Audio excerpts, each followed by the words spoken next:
Major funding for KPBS Evening Edition has been made possible in part by Anderson Plumbing, Heating and Air, proud to support the mission of KPBS and privileged to serve San Diego clients. Anderson Plumbing, Heating and Air, helping homeowners maintain drain, heating, and cooling systems since 1978. And by the Conrad Prebys Foundation, Darlene Marco Shiley, and by the following.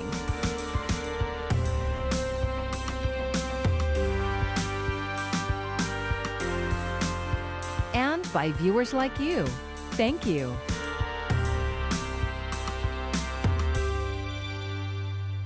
Good evening. It's Friday, April 23rd. Thank you for joining us. I'm Maya Trabulsi. Another deadly mass shooting, and this time here at home in the Gaslamp district. For several hours today, the intersections along J Street near 5th to Island Avenue were shut down after a gunman opened fire multiple times last night, leaving one man dead and 4 others wounded. And as KPBS reporter John Carroll tells us, it's what bystanders did in the chaos that most likely saved more lives. Chaos in the Gaslamp quarter on Thursday night. Police say it started in front of the Pendry Hotel at 5th and J at about 10:30. Before they even had a chance to even react and even say a word, that's when the guy pulled out the gun and he started shooting. This afternoon, San Diego Police Chief David Nislight identified the alleged shooter as 32-year-old Travis Sarastay, who Nislight says lives downtown. He says Sarastay fatally shot the as-yet unidentified 28-year-old valet parking attendant, started to walk away, but then turned and shot him again. Nislight says Sarastay then headed north on 5th, and when he got to the 500 block near Island Avenue, he says Sarastay opened fire on a group of people standing outside. I heard 2 shots, and then maybe about 3-4 minutes went by, I heard another 2 shots. And then I saw some people running down the street. 4 men were shot, ranging in age from 26 to 68 years old. Chief Nislight says they were visiting from out of town. One of them, a 27-year-old, was seriously injured. Chief Nislight says he's alive today because of the actions of one man. I'd like to thank a citizen who is a former combat medic who rendered medical aid to one of the severely injured men. Today, the son of the 68-year-old shooting victim talked to our media partner, 10 News. Things can change pretty quickly, but he's stable, apparently. So just hoping for the best and staying positive and not trying to freak out. Nislight says Sarastay was tackled by 2 bystanders who held him until police arrived. He says Sarastay continued to struggle and had to be tased before being taken into custody. Today, a single bouquet of flowers marks the spot where the parking attendant lost his life. The nonprofit research group Gun Violence Archive defines a mass shooting as an event in which at least 4 people were shot, excluding the shooter. This mass shooting happens against a backdrop of concerning statistics here in San Diego. Chief Nislight says violent crime rose in 2020 at a rate consistent with other large American cities, and this year, things are only getting worse. A 50% increase in shooting investigations for the first 2 months of this year compared to 2020. We've seen a 169% increase in unserialized or ghost guns from 2020. Nislight says Sarastay used a ghost gun in last night's shooting. He says over the coming months there will be an increased police presence in the Gaslamp. As for Sarastay, Nislight says he has a criminal record, though he wouldn't elaborate. He's being charged with 1 count of murder and 4 counts of attempted murder. John Carroll, KPBS News. And the murder of George Floyd sparked calls to defund police departments, including here in San Diego. KPBS Metro reporter Andrew Bowen says Mayor Todd Gloria is proposing to do the opposite. It continues to disappoint those of us who want real reform in the way that policing operates. Kira Green leads the progressive think tank Center on Policy Initiatives, which for years has been advocating for money in the police budget to be shifted to libraries, parks, affordable housing, and social services. She says the $19 million increase for SDPD included in Mayor Gloria's proposed budget is a step in the wrong direction. There's been a study of what's happening in the police budget, and there are clearly places where we can make reductions and be able to redirect those funds to things that are really going to deliver safety for San Diegans. The mayor's office says the increased police budget is mostly due to higher pension obligations, another cost the city is legally required to pay. Cutting the number of officers the city employs is something Gloria says he just won't do, at least for now. But that would have been significant service level reductions at a time when people are counting on the city to support their needs right now. I don't think that's appropriate. I think we can do this over a course of years. The mayor is proposing a $4 million cut to police overtime. That funding would go to youth programs and the city's new Police Oversight Commission. Some city council members are skeptical of the need for more police funding. The council starts an exhaustive budget review on May 5th. Andrew Bowen, KPBS News. The pause on Johnson & Johnson's COVID-19 vaccine has been lifted, allowing vaccinations to resume after 11 days. It comes after a Centers for Disease Control and Prevention advisory recommended reauthorizing the single-dose shot, saying the benefits outweigh a rare risk of blood clots. The CDC and Food and Drug Administration agreed. The FDA will put a warning label on the vaccine that women under the age of 50 should be aware of the risk of blood clots so they can decide if they'd rather choose another vaccine. The American public should understand that there is a risk, that it's an exceedingly rare risk, but that this is a common virus and a virus which has done a lot of harm that can be prevented by a vaccine. KPBS reporter Matt Hoffman says today's news comes as one local vaccination site is increasing operations with hopes the supply chain will soon catch up. Ask a couple questions, take the cards, take the IDs, shots in the arm, and they're like, get out. And they had all these flag people just waving you away. Go, go, go. The vaccination superstation at the Del Mar Fairgrounds is expanding operations, now delivering more than 5,000 doses daily with room for more. We are now set up to do as many as 10,000 a day. And if we get the vaccine to do that, we can put a lot of vaccine in a lot of arms very quickly. Scripps Health CEO Chris Van Gorder says his team has started using another building to move as many people through per day as possible. This is the fairgrounds. People know where to come for the fairgrounds. Countywide health officials say appointments continue to be booked quickly. We're still learning what the vaccines do with the variant, so still wear your mask, still physical distance. At least 200 fully vaccinated people have tested positive for COVID-19 in San Diego. That's a fraction of the more than 800,000 residents vaccinated, and none of them have gotten very sick. In fact, we haven't had anybody who's been vaccinated be admitted. Scripps Health Chief Medical Officer Dr. Ghazala Sharif says it's a sign the vaccines are working. The key is that they all prevent hospitalization, severe illness, and intensive care unit stays. And as of today, the CDC is recommending pregnant women get vaccinated, pointing to a recent study that showed the shots were safe. We know that this is a deeply personal decision, and I encourage people to talk to their doctors or primary care providers to determine what is best for them and for their baby. The county has around 11,000 doses of the single-shot Johnson & Johnson vaccine in storage that are ready to be used. Matt Hoffman, KPBS News.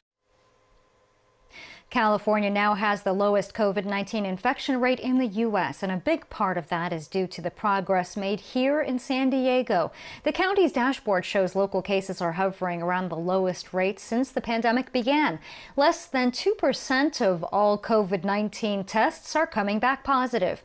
And when it comes to vaccines distributed locally, more than 2.5 million people have received at least one shot. As always, we have more information about how and where to get your shot at kpbs.org. Just go to our homepage and then click on the Vaccines tab. Schools across California saw steep drops in enrollment this year as parents pulled their students from the public school system for other alternatives amid the pandemic. KPBS education reporter Joe Hong has the statewide and local numbers.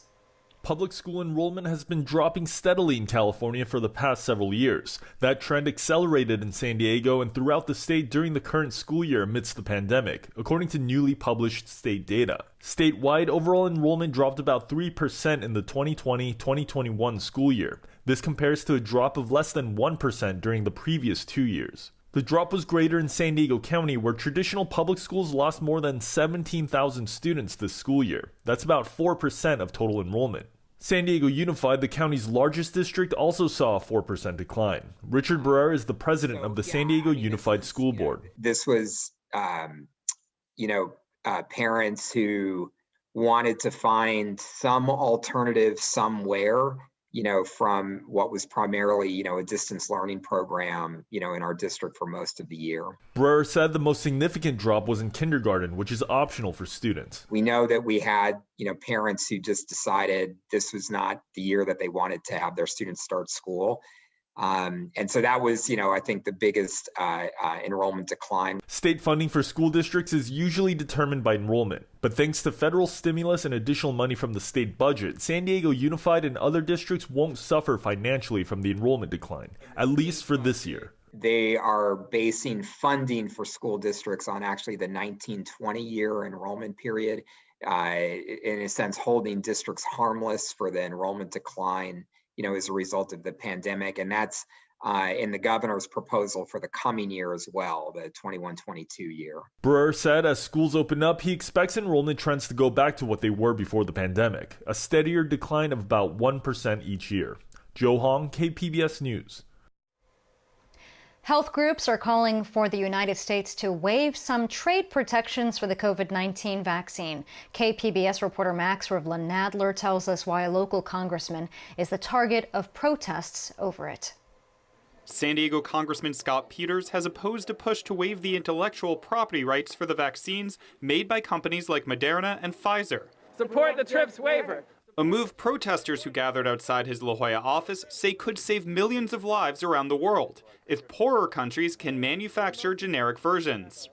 Will Jamil Wiltsko is an organizer with the California Trade Justice Coalition. He says that President Biden should issue what's known as a TRIPS waiver. If we do not support this TRIPS waiver, if countries are not able to produce the vaccine, we're going to continue to have more and more deaths and more Zoom funerals. Over 400 organizations, including Doctors Without Borders and Human Rights Watch, have called on the U.S. to issue the waiver. But Peters, whose district is home to many biotech companies, says the issue isn't trade secrets, it's production capacity. It's a matter of producing and distributing and administering vaccines that this is a side issue for. You have to construct facilities, establish supply chains. That's what takes time. Peters says by lifting intellectual property protections, the U.S. could be giving out secrets behind mRNA technology. That technology can be the basis for cancer cures and other innovations that we want to be American. So this is not the impediment to getting vaccines out. This is an attempt to get a hold of this technology, including Russia and China.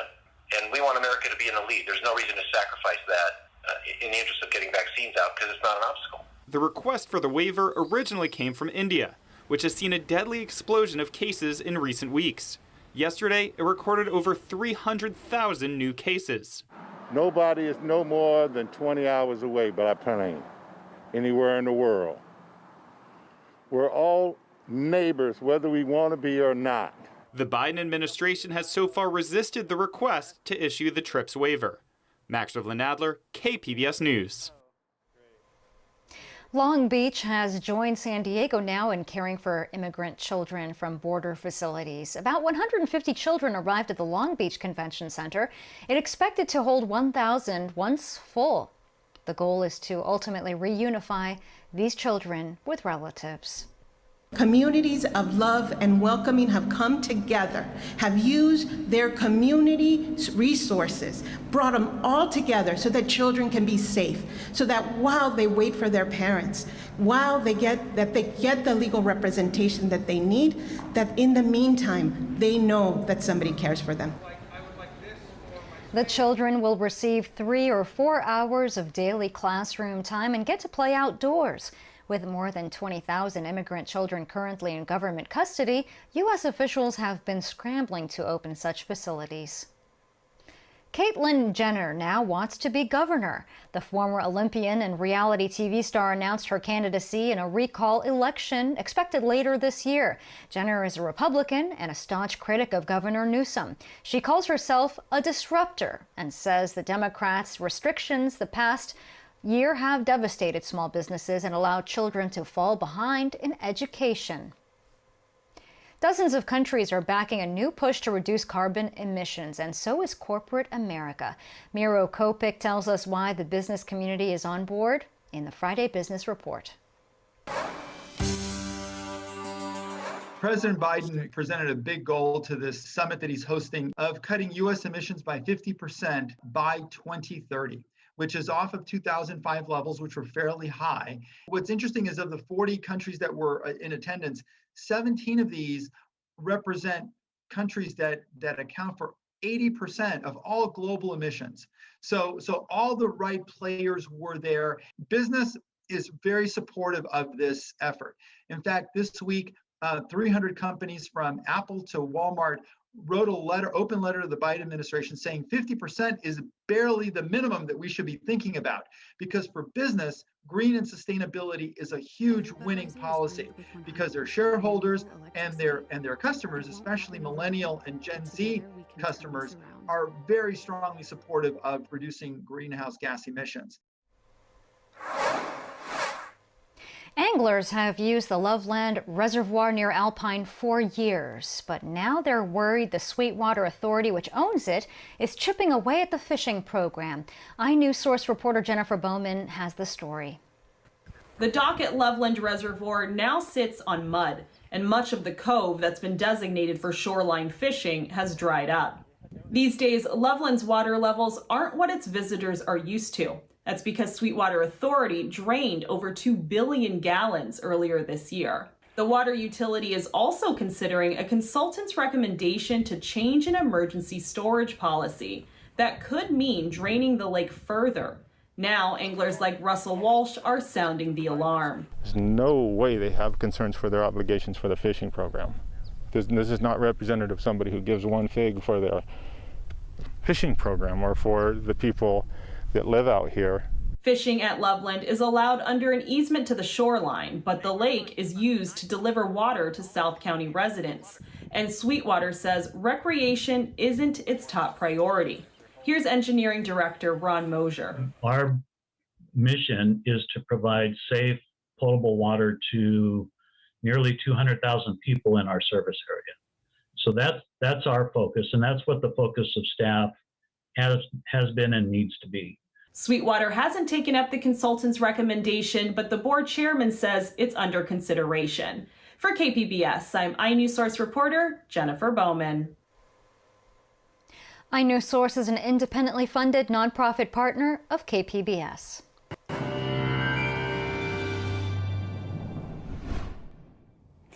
Happy Friday, everyone. We've seen some cloud-covered skies and temperatures really haven't jumped out of the lower 60s, and that will be the case as we head throughout tonight. Those stubborn clouds will stick with us. However, more sunshine in store for our Saturday, then turning slightly milder through the weekend. The next storm will arrive for us Sunday night and could bring some much-needed rain across the area. Looking ahead, though, for this evening, temperatures falling back to around the mid-50s, low clouds sticking around. It's more so tomorrow that we'll finally start to see those clouds break up a little bit.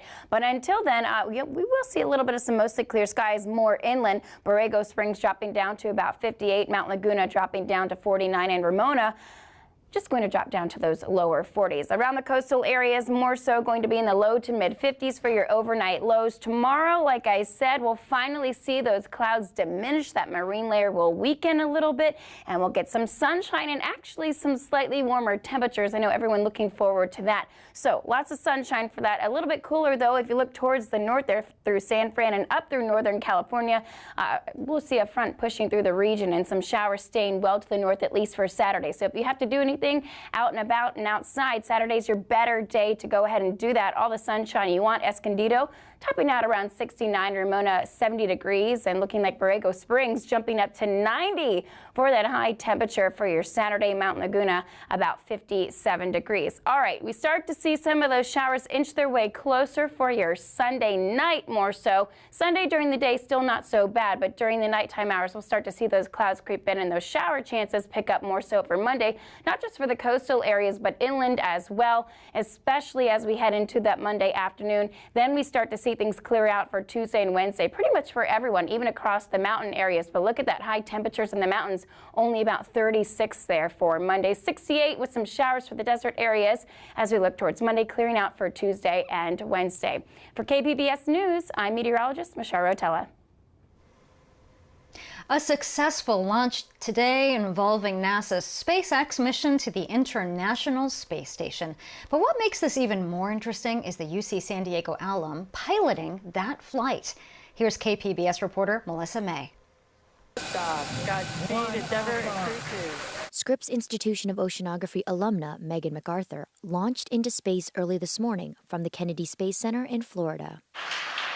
MacArthur piloted the SpaceX Dragon spacecraft to the International Space Station, where she and 3 other astronauts will spend the next 6 months as part of the station's crew. All of us at the institution and at UC San Diego are dramatically proud of her and her accomplishments. Bill Hotchkiss met MacArthur back in the mid-1990s when she was a graduate student at the Scripps Institution of Oceanography. She sort of had 2 parallel interests. She was really interested in the ocean, but had maintained an interest in aerospace engineering. While in the orbiting lab, MacArthur will have to repair instruments and protect them from the environment, and operate a lot of the equipment remotely, just like she did on ocean research. MacArthur's dream of piloting into space comes on the 20th anniversary of Sally Ride Science at UC San Diego, focusing on STEM instruction for girls. Glad to be back in space for all of us. Edward Abeda, Associate Dean of Education at UC San Diego Extension, describes how inspiring MacArthur's launch is to young females. We're becoming the farm system for the next generation of astronauts in STEM fields, not to mention UC San Diego graduates more STEM majors for women in STEM than any other college in the country. Dr. Sally Ride was the first American woman to fly in space and paved the way for female astronauts like Megan MacArthur. She broke through not just being able to be an incredible scientist, but she paved the way for women's rights and other things that were really in the equity realm. This mission will mark MacArthur's first visit to the space station and her second trip to space. Melissa May, KPBS News. San Diego Opera is staging its second drive-in opera. The Barber of Seville opens tomorrow night at the Pachanga Sport Arena parking lot for a quartet of performances. KPBS arts reporter Beth Accomando has this preview of Rossini's delightful comic opera. For the second time this season, San Diego Opera is building an outdoor stage at Pachanga Sports Arena's parking lot for a drive-in production. Last October, it staged La Boheme.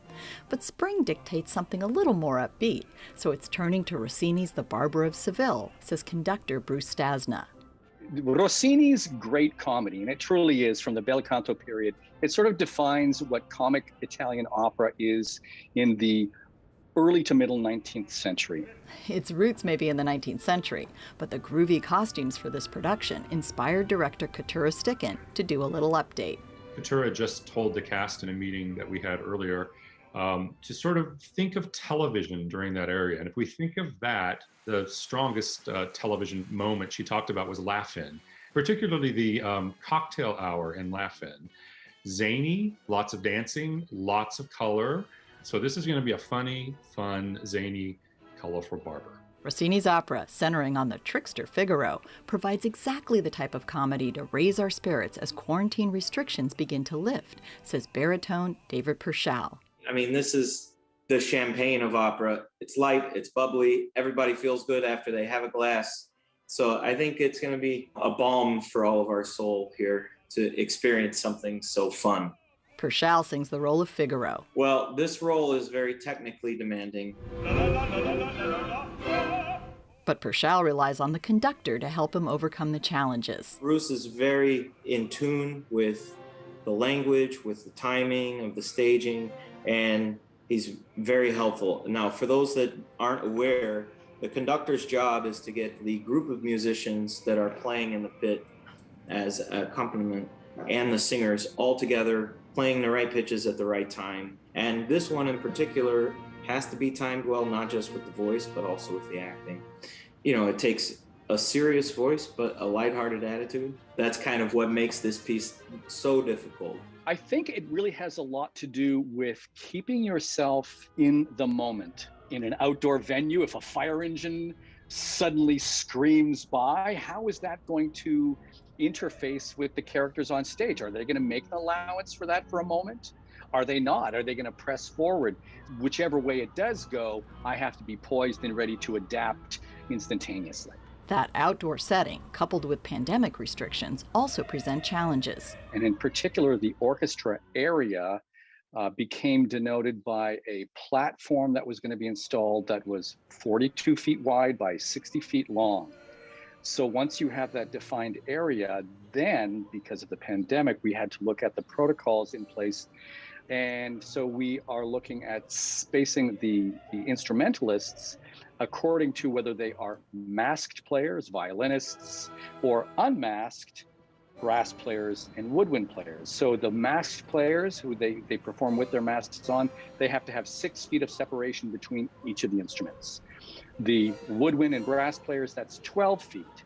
So then you have to take out your measuring tape and, well, how many players can you actually fit on a 42 by 60 foot orchestra platform? It's an enormous challenge. And the answer is 24. The drive-in setting may not provide the pristine acoustics of an indoor venue, but it still creates a vital sense of community around live performance. At the end of hopefully a great number, the horns go ablazing and the lights flicker on and off to be, this day and age's applause moment, and then we move forward. But there's a sense of community, which I think is an essential aspect of how the arts work. Opera as an art form has weathered pandemics before, and San Diego Opera is meeting the challenges of this pandemic with some far-out innovation. Beth Accomando, KPBS News. You can find tonight's stories on our website, kpbs.org. Thanks for joining us. I'm Maya Trabulsi. Have a great evening. Major funding for KPBS Evening Edition has been made possible in part by Anderson Plumbing, Heating and Air, proud to support the mission of KPBS and privileged to serve San Diego clients. Anderson Plumbing, Heating and Air, helping homeowners maintain drain, heating, and cooling systems since 1978. And by the Conrad Prebys Foundation, Darlene Marco Shiley, and by the following: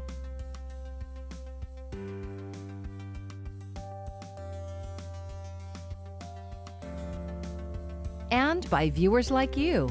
Thank you.